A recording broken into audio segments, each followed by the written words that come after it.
Maka orang yang ikhlas, yang dia beriman kepada Allah secara ikhlas, begitu Allah mengabarkan ada ciri kenabian yang dikabarkan kepada Nabi Isa juga, yang Nabi Isa menyampaikan kepada umatnya, dan itu menjadi bahan ilmu informasi tersendiri bagi pendeta-pendeta atau rahib-rahib Nasrani waktu itu.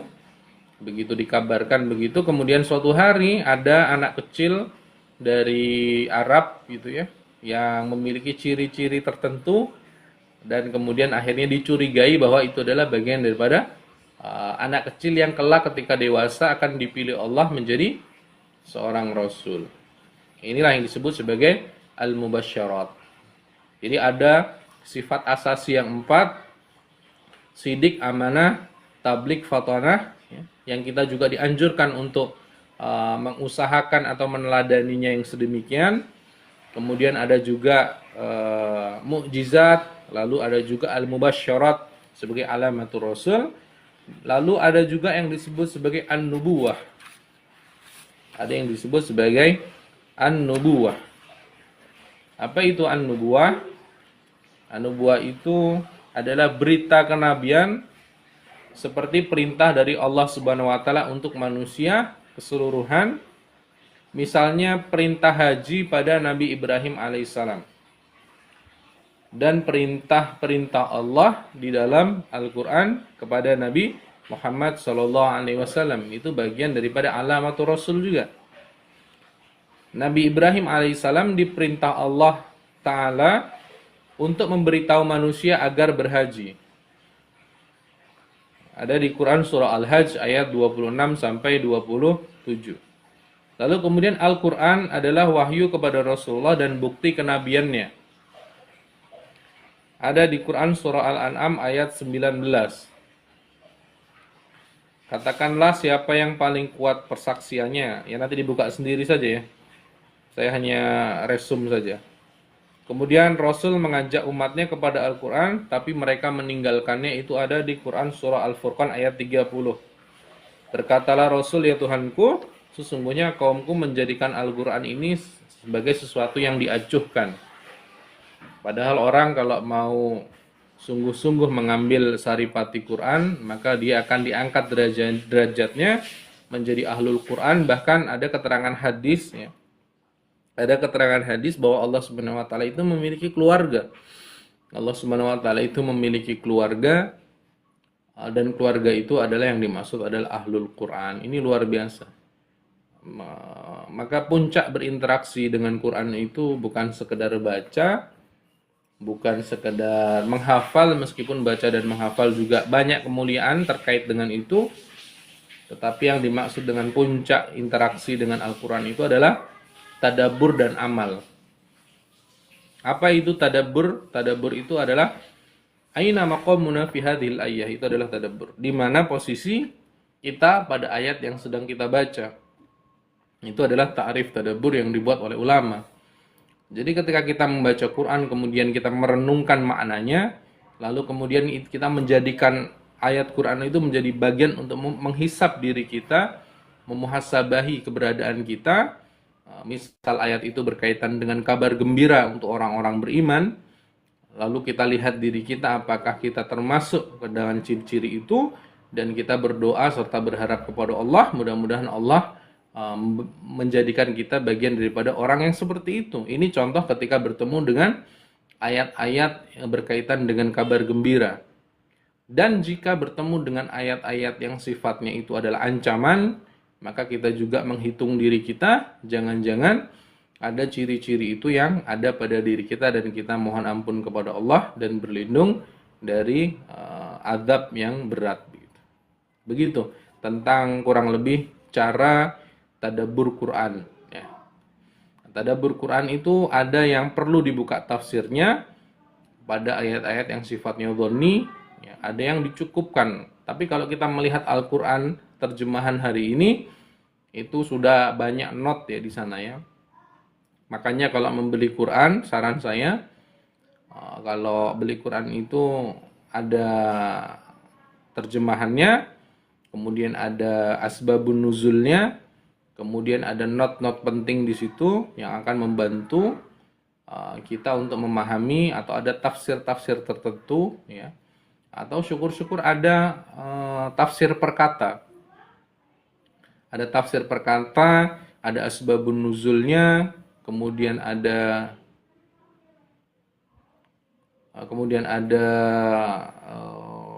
apa namanya, banyak catatan di dalamnya, itu akan membantu kita. Sebenarnya kalau secara hasanah keilmuan itu kan kita perlu buka tafsir ya, tetapi buka tafsir ini tidak semua orang mampu ya. Maka Quran yang sudah ada resum-resum kecil ya, itu membantu dengan maksimal mengambil petunjuk Allah dari Quran, kan begitu. Tapi sekalipun hanya sekedar membaca Quran dan terjemahan, apakah itu bisa membantu? Ya, itu sangat membantu. Itu sangat membantu. Secara umum itu sangat membantu. Ya. Tapi kalau mau lebih, itu lebih baik ya. Tafsirnya, asbabul nuzulnya, itu luar biasa. Lalu kemudian ya, ada namanya Ats-Tsamarat, tentang alamatul Rasul yang ke-9 ya. Ada namanya Ats-Tsamarat, yakni kader Nabi Shallallahu Alaihi Wasallam, yaitu para sahabat. Ats-Tsamarat itu artinya secara bahasa itu adalah buah atau generasi, cetakan kader Nabi Shallallahu Alaihi Wasallam. Siapakah kader Rasulullah itu? Kader Rasulullah itu adalah para sahabat Nabi Shallallahu Alaihi Wasallam. Itu adalah kader-kader yang dicetak hasil didikan Nabi Shallallahu Alaihi Wasallam, yang berinteraksi langsung dengan beliau. Itu adalah bukti nyata dari perubahan yang terjadi di Jazirah Arab ataupun di seluruh dunia. Hasil didikan dan dakwah Rasulullah adalah kader-kader Islam yang tangguh. Makanya kalau kita melihat ya dalam keterangan-keterangan tentang hasil didikan Nabi itu, ya, sebaik-baik generasi adalah generasi salafus saleh. Ini kan istilah yang mulia. Ahlus sunnah wal jamaah, salafi, apalagi Taifah Mansurah, Firqatun Najiyah, itu istilah-istilah yang mulia yang kita berusaha mudah-mudahan kita menjadi bagian daripada apa yang disebutkan oleh Nabi atau apa yang dicatatkan oleh para ulama. Kalau salaf itu ada keterangan hadis langsung dari Nabi, kemudian Firqatun Najiyah, Taifah Mansurah. Nah, kalau Ahlus Sunnah wal Jamaah, ini wallahu alam, tetapi sependek yang saya tahu bahwa itu adalah kosakata yang dibentuk selepas lahirnya fitnah-fitnah, terutama fitnah akidah. Kemudian ulama kaum muslimin berusaha membentengi akidah umat Islam, sehingga lahirlah tema ajaran bernama Ahlus Sunnah wal Jamaah. Secara prinsip Ahlus Sunnah itu ya sama saja, yakni yang mengikuti Rasulullah dan para sahabat. Secara prinsip begitu. Dan prinsip Ahlus Sunnah wal Jamaah itu sederhana secara prinsip, yakni arkanul iman yang 6 itu. Maka dalam perjalanan kita bertemu dengan kelompok yang berbeda, kita jangan mudah mengeluarkan orang lain dari Ahlus Sunnah wal Jamaah, atau dari Salafi, semangat kesalafian, atau dari apa ya. Tidak perlu saling mengeluarkan begitu, karena pada hakikatnya kita cukup mengetahui secara prinsip lalu berusaha menjadi bagian daripada itu, bukan main klaim kemudian saling mengeluarkan. Itu kekanak-kanakan dalam beragama. Saya pikir begitu teman-teman. Karena yang terpenting adalah bagaimana kedudukan kita di sisi Allah Ta'ala, dan kita berusaha untuk bisa sampai pada kedudukan yang baik. Itu tentang ta'rifur Rasul ya teman-teman, tentang ta'rifur Rasul. Ya, saling menghargai perbedaan. Saling menghargai itu harus dilakukan oleh pihak satu dengan pihak yang lain ya. Waalaikumsalam. Kadang juga kenapa saya kemarin sempat begitu ya, agak naik gitu. Tapi saya insya Allah akan jarang melakukan itu. Sesekali saja saya melakukannya sebagai bentuk saya melihat kejanggalan pada semangat Puritan yang ternyata ketika dikejar emang memiliki beberapa hal yang janggal. Silakan Pak Salim, kalau ada yang mau ditanyakan. Biasanya kajian saya nggak pakai peci, kajian pakai peci jujur nih. Baru selesai sama santri tadi.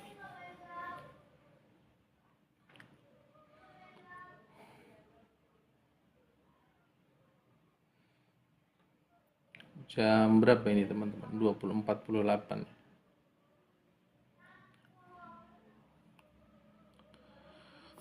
Kalau bentuk kalau ilmu laduni itu seperti apakah ya bentuknya? Nggak tahu saya Pak, ana la adri. Saya nggak paham tentang ilmu-ilmu laduni begitu. Saya memang ada di Quran itu kosakata laduni, tapi ya gimana ya? Agak aneh juga ketika itu ditarik pada hal-hal yang sifatnya goib. Dan ini cenderung dimanfaatkan oleh ya tanda kutip. Saya tidak percayalah dengan ilmu-ilmu begitu. Ini pilihan saya. Tapi saya harus mengatakan saya juga tidak begitu paham. Artinya ketidakpercayaan saya ini bukan berlandaskan ilmu yang kuat, tapi lebih kepada kehati-hatian. Karena yang modelnya mistik-mistik begitu riskan dimanfaatkan celah-celah setan gitu. Artinya orang belajar aneh-aneh, mengatasnamakan ilmu laduni, ilmu hikmah, ternyata begitu dikejar, itu adalah permainan setan gitu. Saya mengikuti sampai akhir Ustaz kemarin. Oh gitu ya, Insya Allah. Ya apa yang saya sampaikan belum tentu benar 100% juga ya, itu hanya kerisauan saja. Karena pada prinsipnya, seorang muslim yang baik tidak akan menolak keterangan yang datang dari Allah dan Rasulnya. Maka yang saya kejar adalah ketika ada produk ijtihad yang butirannya itu tidak ada keterangan dari Allah dan Rasulnya, yang saya kejar adalah itu adalah bentuk ijtihad yang semua orang berhak untuk mengambil atau menolak. Beda dengan keterangan dari Allah dan Rasulnya yang maknanya jelas, tidak ada yang boleh menolaknya kalau tidak ingin jatuh kepada kekufuran. Maka Ustaz mau bertanya lagi boleh? Tadi Bapak ini, oh ya silakan Pak. Saya jawab sebisa saya tapi ya. Saya jawab sebisa saya. Ya sebenarnya sederhana ya. Semangat mengikuti agama ini sederhana. Kita semangat mengikuti apa yang ada di Quran dan Sunnah Nabi. Itu sudah luar biasa. Sebenarnya sederhana konsepnya. Hanya saja nanti tentang salah menyalahkan disinilah yang kita butuh melihat juga tentang pandangan-pandangan ilmu fikih yang dibuat oleh para ulama gitu. Sehingga meskipun kita punya semangat kepada Quran dan Sunnah, tapi di sisi lain kita tidak gampang menyalahkan gitu. Orang buta mata yang bisa menguasai nahwu shorof padahal susah. Ada ya Pak ya, luar biasa itu. Kalau orang-orang buta mata bisa menguasai ilmu nahwu shorof. Saya sendiri sampai detik ini ngerasa newbie sekali urusan ilmu nahwu dan shorof itu. Hatta sampai sekarang. Kalau bisa ada orang menguasai, biasanya orang buta itu menguasainya lebih kepada lebih kepada hafalan Qur'annya. Penghafal Quran yang buta itu rata-rata hafalan Qur'annya kuat. Mungkin karena mereka terhindar dari dosa-dosa mata ya, apalagi laki-laki. Biasanya laki-laki ini matanya jelalatan gitu. Jelalatan dalam arti ya entah sengaja atau tidak sengaja dia bisa melihat aurat dengan mudah, apalagi zaman sekarang ya. Astagfirullahaladzim. Sebenarnya dua bit yang mereka sebut itu benar adanya atau hanya keterangan mereka Ustaz? Wallahu alam, karena saya sendiri tidak membaca kitabnya yang berisi dua bitnya, jadi saya tidak bisa komen ya. Maka kan malam hari itu ketika mereka mengatakan saya tidak tahu dhawabitnya, saya hanya menuntut tunjukkan saja dhawabitnya. Kalau butirannya adalah butiran nas yang maknanya jelas, saya akan taslim. Karena itu bagian daripada konsekuensi keimanan saya. Tapi kalau itu hanya produk ijtihad, ya saya berhak untuk menerima atau menolak. Karena itu produk ijtihad ulama dan saya punya pegangan usul dalam melihat tentang taklid dan ijtihad. Kita punya pegangan yang prinsipil di situ. Ya, Pak Salim ya.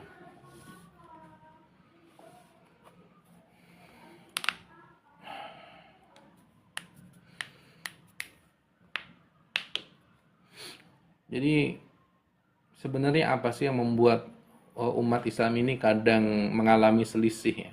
Itu kan sering saya terangkan sebenarnya. Yang kadang membuat umat Islam ini mengalami selisih itu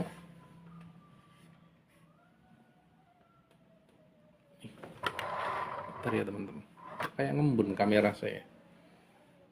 Apa hanya perasaan saya saja? Yang mengalami selisih itu kan karena tentang tradisi ilmu yang berbeda. Ya. Tetapi ya bagaimanapun sesuatu yang keterlaluan kita ingatkan. Ustaz kenapa buta mata? Kok hatinya dipenuhi saya?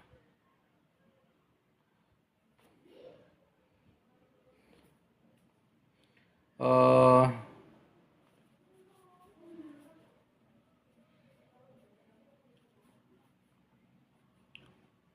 saya mau bilang apa tadi ya? Astagfirullah. Materi selanjutnya tentang ma'rifatul rasul ya teman-teman. Ma'rifatul rasul kan kita sudah pernah belajar ma'rifatullah. Ma'rifatullah itu artinya mengenal Allah. Kemudian nanti ada tema insyaallah di pertemuan selanjutnya tentang ma'rifatul rasul. Ini pertemuan selanjutnya saja ya. Apa saja yang pernah kita pelajari teman-teman? Coba kita review. Ya, ada namanya madlulus syahadah. Nah, apa madlulus syahadah itu? Ya. Coba ya, teman-teman yang biasa ngikuti live saya, apa madlulus syahadah itu? Kandungan syahadat. Coba dituliskan di kolom komen apa saja kandungan syahadat itu. Ada 3 kandungan syahadat. Coba apa saja? Ya, saya kasih waktu 1 menit. Ada yang ngetik enggak? Kandungan syahadat apa saja?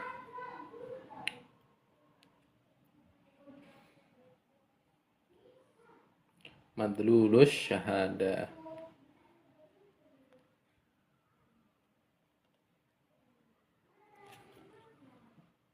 Ayo, ada yang ingat? Iqrar, qasam. Ada iqrar atau pernyataan, qasam, janji. Yang terakhir itu perjanjian yang teguh. Apa perjanjian yang teguh itu? Bukan nisab. Apa istilahnya perjanjian yang teguh itu? Kok nisab ya? Bukan nisab. Iqrar atau i'lan, yakni pernyataan atau pengumuman. Kemudian qasam, janji. Mitsaq, bukan misak, bukan nizab ya. Mitsaq, al-mitsaq, bukan nizab, mitsaq. Ya kalau mau ditulis secara Latin ya, M-I-T-S-A-Q, mitsaq atau al-mitsaq. Ya, ini perjanjian yang teguh.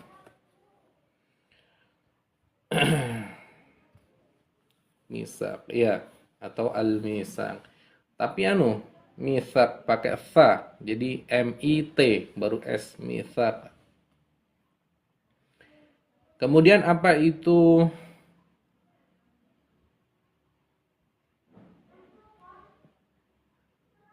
konsekuensi keimanan atau yang menjadi bagian syurutu qabuli syahadatain? Itu ada 7 ya. Ada beberapa di antaranya seperti al-ikhlasu al-munafi lisyirk. yakni keikhlasan yang menafikan kesyirikan.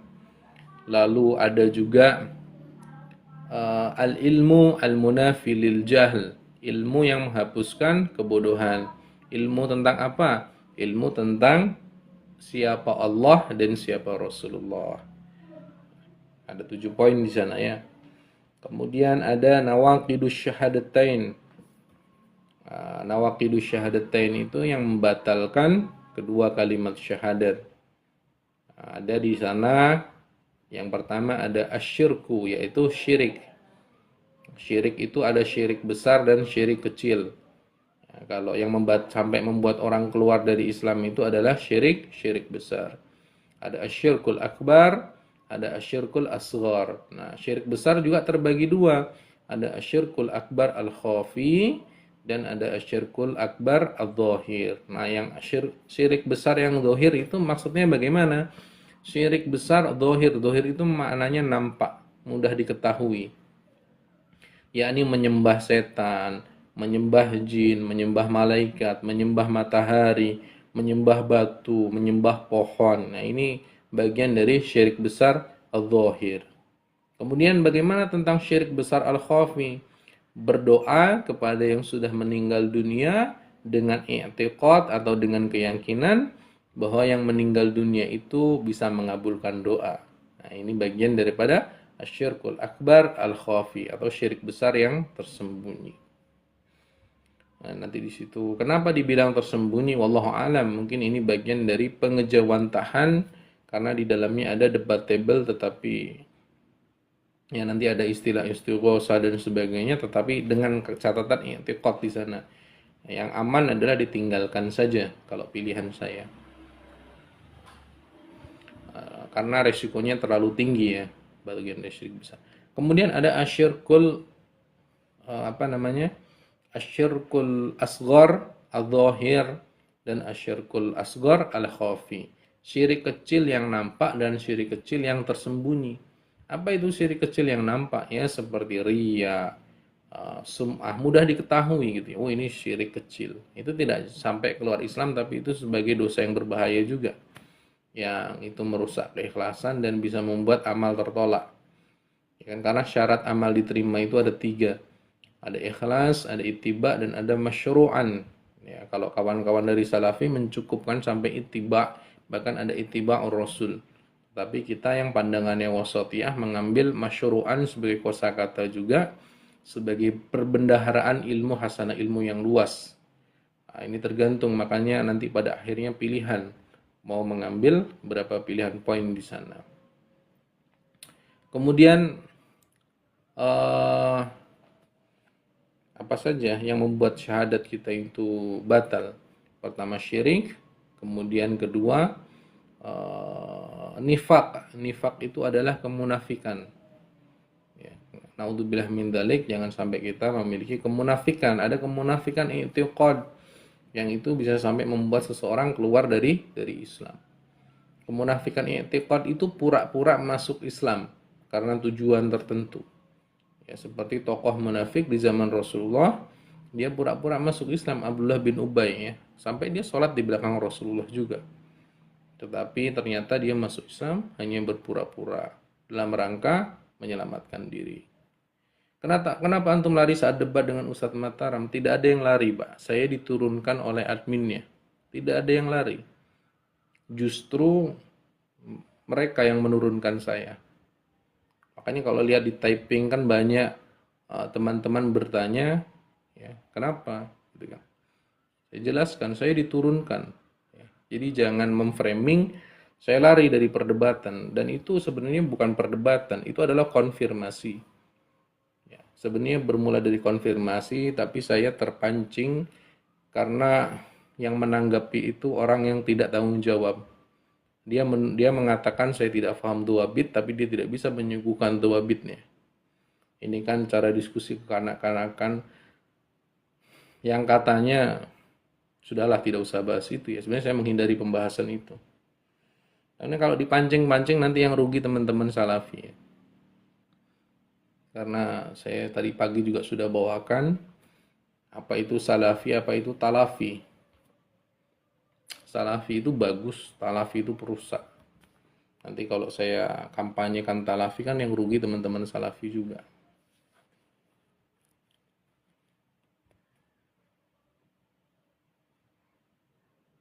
Tidak usah saya kampanyekan pemahaman kelompok Salafi itu sebagai Talafi ya. Karena saya di sisi lain juga takut di sisi Allah persepsi saya salah kan. Tapi kan banyak kejanggalan yang mudah ditemukan sebenarnya dalam dialog-dialog panjang itu. Kalau hanya bicara di YouTube, anak kecil juga bisa. Nggak ada yang lawan di YouTube itu. Tapi kalau live TikTok baru ketemu lawannya. Mau debat sama siapa? Katanya alumni mana? Madinah. Silakan ketemu dengan alumni Mesir. Dialog biar umat yang nonton. Ya kan? Kemarin kan ada itu. Ustadz alumni Madinah dialog dengan alumni Mesir.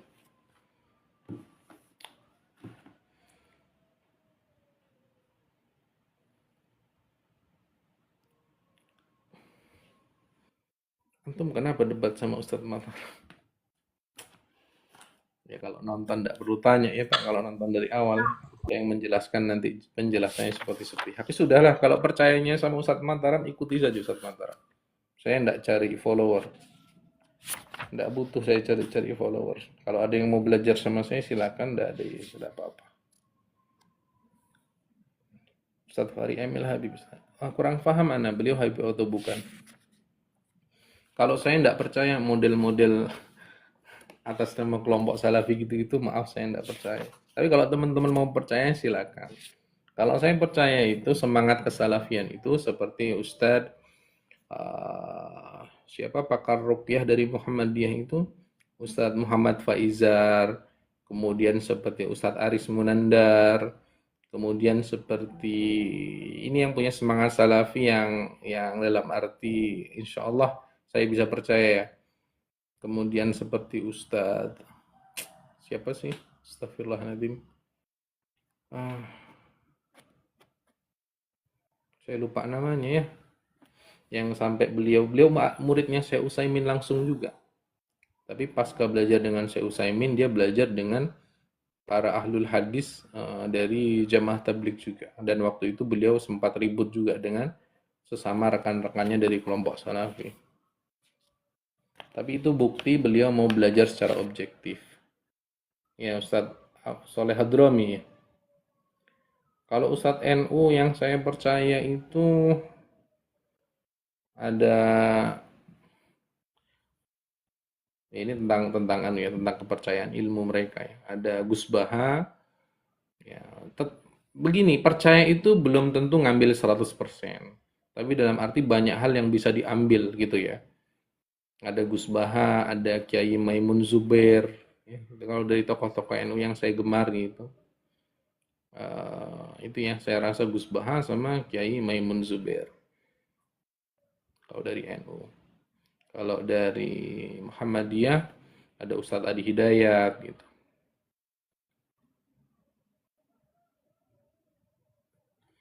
Itu ya teman-teman. Kemudian ada yang membuat seseorang bisa keluar dari Islam itu ada namanya ilhad. Tadi ada nifak ya, nifak itu kemunafikan. Kemudian yang ketiga itu ada namanya ilhad. Apa itu ilhad? Ilhad itu menyelisihi hal-hal yang secara hukum sudah qat'i dan ijma. Nah, ini bisa masuk ke dalam ilhad. Dalam arti ya kita sudah sama-sama paham ya, daging babi itu haram ya, kecuali dalam kondisi-kondisi tertentu. Tetapi dalam kondisi normal ada orang yang meyakini daging babi itu halal, bahkan dikampanyekan, berzina itu halal, bahkan dikampanyekan asal yang penting suka sama suka. Ini bentuk ilhad yang berbahaya. Sesuatu yang halal diharamkan atau sesuatu yang haram dihalalkan. Yang di situ padahal ada keterangan nas qat'iynya. Ada keterangan dari Allah dan Rasulnya yang maknanya jelas. Yang sifatnya bukan dhonni atau perkiraan. Tapi memang maknanya jelas sekali. Misal, inna salata kanat 'alal mu'minina kitaban mawquta. Sesungguhnya salat itu atas setiap orang-orang bermukmin itu kitaban mawquta. Kewajibannya sudah ditetapkan waktunya. Kemudian tiba-tiba ada seseorang berperilaku ilhad, mengkampanyekan, mendakwahkan dengan dakwah kesesatan, bahwa sholat itu waktunya bebas. Wah, ini tidak beres. Ini bertentangan dengan keterangan nas qat'i yang ada subuh itu ada waktunya sendiri, zuhur itu ada waktunya sendiri, asar itu ada waktunya sendiri, maghrib itu ada waktunya sendiri, isya ada waktunya sendiri. Ya, kemudian ketika dikampanye dengan kampanye yang seperti ini bentuk ilhad, bentuk pelanggaran, bentuk pembangkangan, pelanggaran. Ilhad itu kan maknanya apa ya teman-teman ya? Ya intinya sesuatu yang halal diharamkan, sesuatu yang haram dihalalkan. Nah, disinilah kita perlu hati-hati agar kita tidak jatuh kepada ilhad.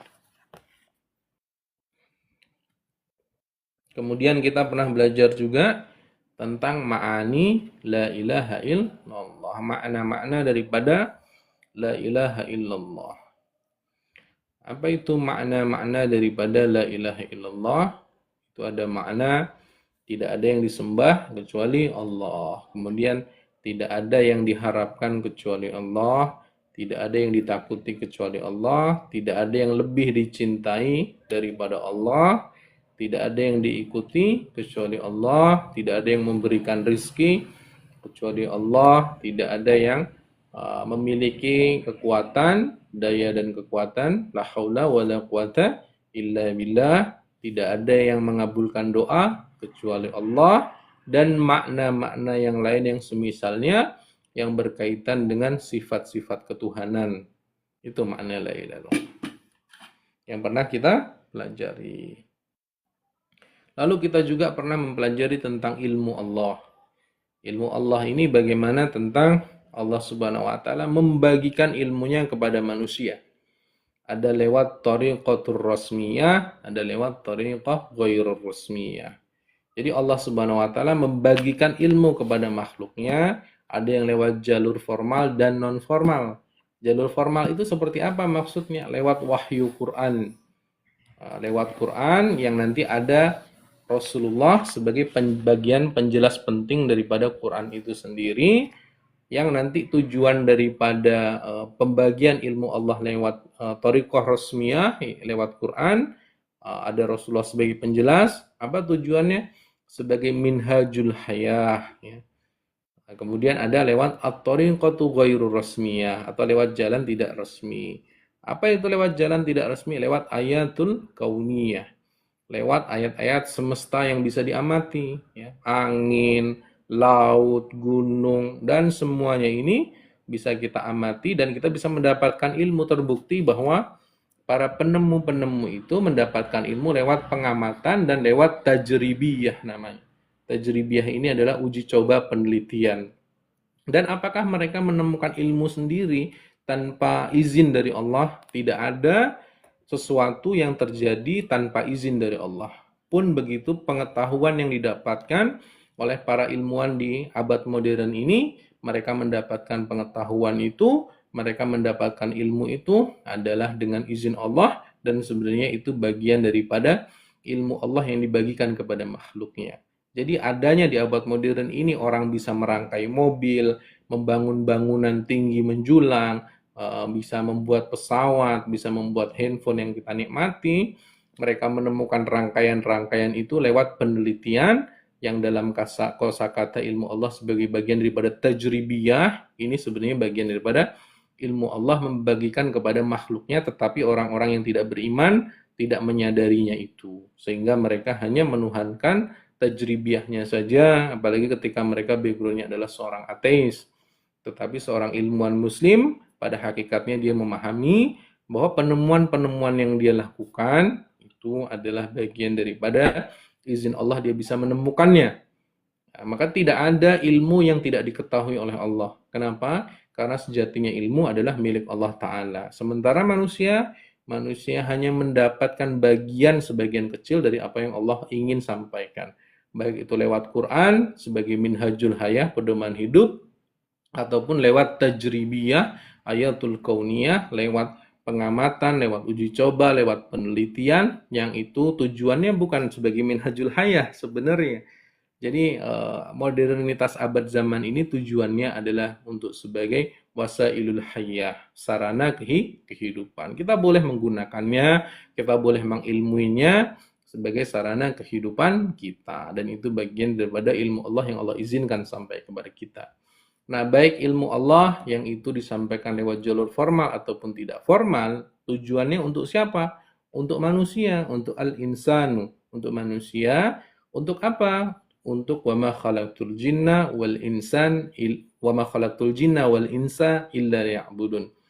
Sesungguhnya kata Allah, aku tidak menciptakan jin dan manusia kecuali untuk beribadah kepadaku. Itulah tujuan Allah membagikan ilmunya.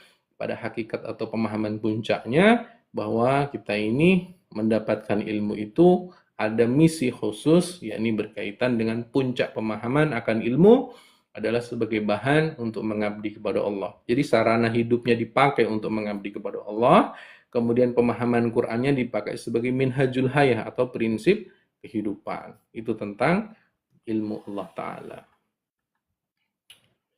Kemudian lalu ada ma'rifatu dinil Islam yang pernah kita pelajari. Ada syumuliyatul Islam. Nah, syumuliyatul Islam ini adalah menyeluruhnya ajaran Islam. Bahwa Islam ini memiliki ajaran yang tidak parsial, yang tidak hanya urusan sholat saja, yang tidak hanya urusan masjid saja, tetapi semua sendi hidup manusia, letak geografis tempat dia tinggal dimanapun, dan kapanpun waktunya, Islam memiliki ajaran yang kekal sampai hari kiamat. Ada prinsip-prinsip Islam di sana yang menyentuh semua lini kehidupan manusia, yang tidak terbatasi oleh waktu dan zaman sampai hari kiamat tiba sejak kedatangan Rasulullah Shallallahu Alaihi Wasallam menyampaikan risalah Islam. Itu. Kemudian barusan kita belajar tentang ta'rifur Rasul, bahwa Rasul itu adalah utusan Allah Ta'ala untuk menyampaikan pesan kepada manusia terkait dengan pesan-pesan ilahiyah atau pesan-pesan dari Allah Ta'ala. Lalu kita belajar tentang alamatur Rasul atau ciri-ciri kerasulan. Ada sifat asasi yang 4 yang maklum atau masyhur dikenali oleh kaum muslimin. Ada sifat sidik, amanah, fatanah, tabligh, yang kita juga kaum muslimin dianjurkan mengikuti sifat-sifat itu sebagai bagian semangat kita meneladani Nabi Muhammad Shallallahu Alaihi Wasallam. Kemudian ada alamat-alamat yang lain seperti mukjizat dan sebagainya. Itu ya, kurang lebih kita sudah mempelajari berapa tema ini? 3, 4, 5, 6, 7, 8. Sudah 8 tema kita lalui. Mudah-mudahan menjadi bagian daripada ilmu yang bermanfaat untuk kita semua. Itu teman-teman. Kita rungkat jam berapa ini? 8 materi, iya. 8 materi yang sudah kita sharingkan ya. 8 materi yang sudah kita bagikan.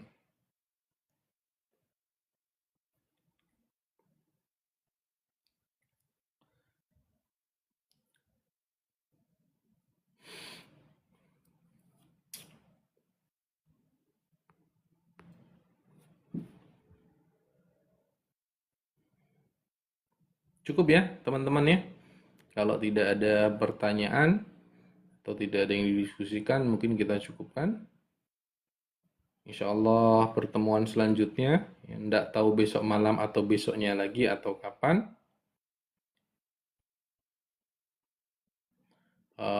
Insya Allah. Mas Anang ada apa? Kenapa Mas Anang? Insya Allah di pertemuan besok atau kapan-kapan lagi kita lanjutkan tentang Ma'rifatul Rasul.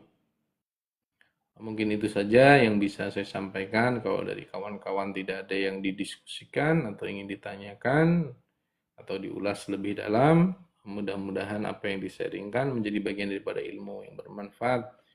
Kita tutup dengan baca hamdalah, alhamdulillahirabbil alamin, dan doa kafaratul majlis. Subhanakallahumma bihamdika asyhadu an la ilaha illa anta astaghfiruka wa atubu ilaik.